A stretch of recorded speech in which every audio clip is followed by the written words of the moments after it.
Commander's Log, 10th of December, 3300. Day 2, LHS 331 System, Aligned Space. Back in the cockpit, and despite how much I am loving the Eagle, I think it's time to get some upgrades. With nothing but a few courier jobs available, I figure my best bet is still bounty hunting. And in a real fighter, I'm feeling pretty confident that I should be able to collect a few.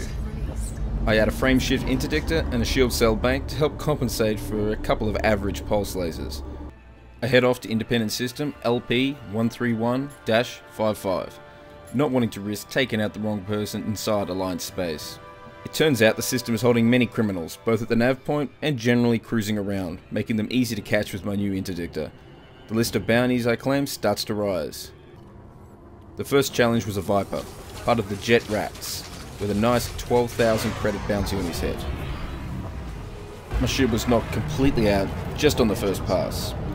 Given that the Viper has a better top speed than an Eagle, I realised that my only safe position was right on his tail.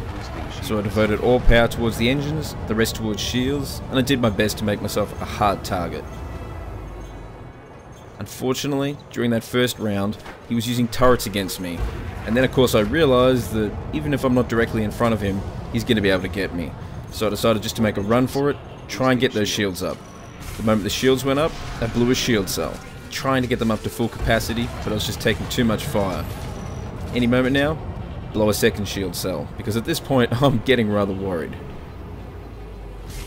So with a bit of distance between us, I turn around, I realise that really I'm in the defensive right now, and my only chance is to start putting him on the defensive.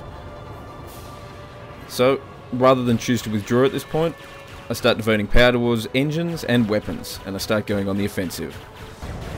I start managing to stay tight on his tail, doing my best to keep those turrets not from targeting me, breaking through his shield and starting to do real damage to his hull.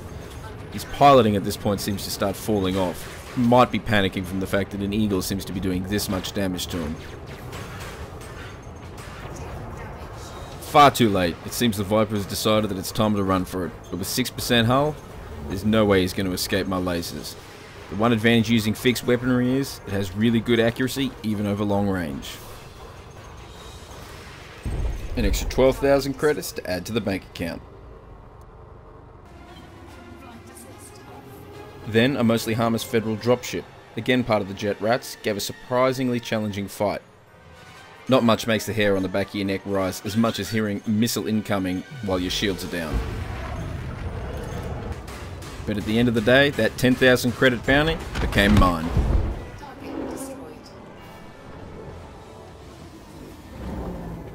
Starting to build up a nice collection of bounties owed, I headed to the local station and cash it in.